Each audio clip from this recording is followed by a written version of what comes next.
If all we were doing was putting forward populist, unrealistic policies, we would not see the government actively considering some variation of the Workers' Party manifesto ideas. He has a different view on the way I've characterized some of the proposals made by the opposition, and that's his view. I accept that.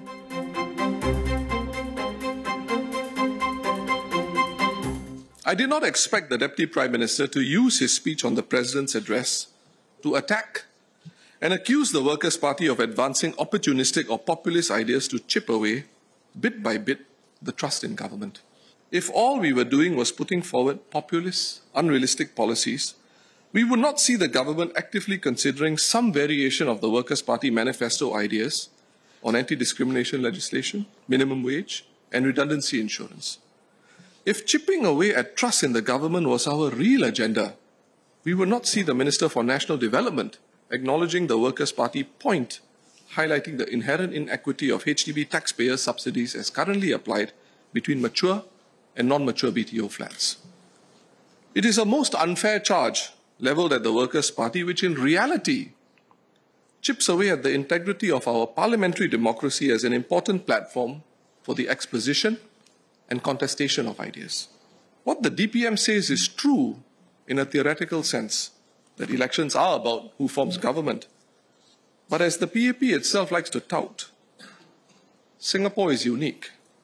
The political reality in the Singapore context, a combination of the first-past-the-post system, the size and footprint of opposition parties, certain grassroots organizations manned by PAP apparatchiks, and an electoral boundary review committee that comes under the Prime Minister's office, amongst other factors. All these reveal that the real prospect for a change of government during general elections today conceals the advantage of PAP incumbency far more than the DPM cares to let Singaporeans in on. The reality is the Workers' Party is a small party, and we have a long way to go.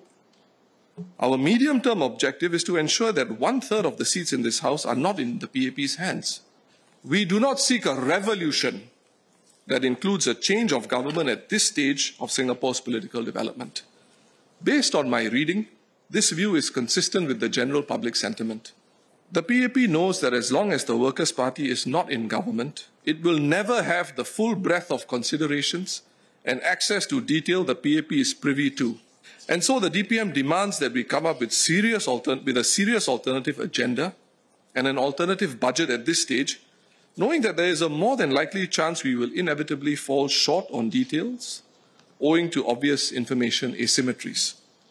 And come election time, the PAP can tell the public that no serious alternatives have been presented.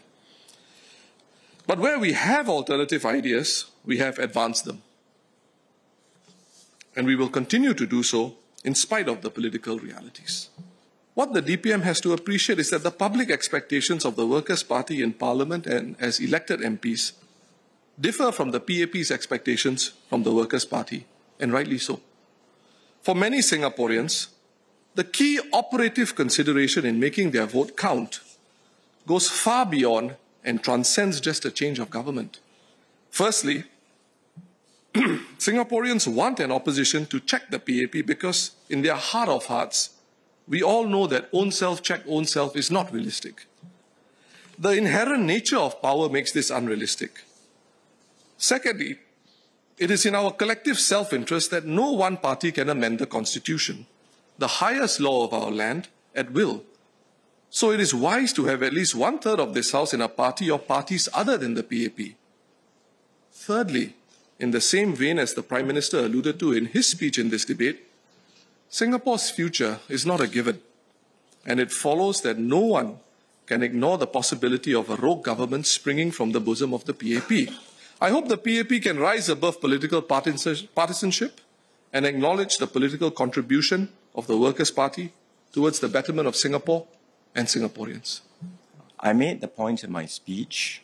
He has a different view on the way I've characterized some of the proposals made by the opposition, and that's his view. I accept that. I think there we may well have to agree to disagree. I believe there is a role for the opposition to play in our politics, in our democracy, and a very important role to campaign for your ideas and your proposals, to hold the elected government to account, and to offer serious alternatives to the government. Mr. Singh says, it takes time, you're not ready to form the next government, you take one step at a time, wanted.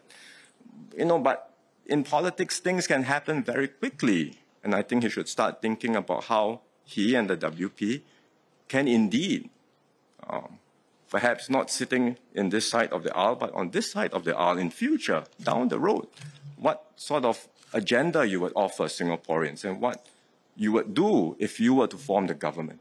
So if there's one thing that I hope all of us can take away from this debate, and one outcome that we might be able to say to Singaporeans, it is this, that we, together in this House, both sides of the House, we stand for a democracy that is maturing, a serious government and a serious opposition. We say yes to all that, but we say no to populism and political opportunism ever taking root in this House and in Singapore.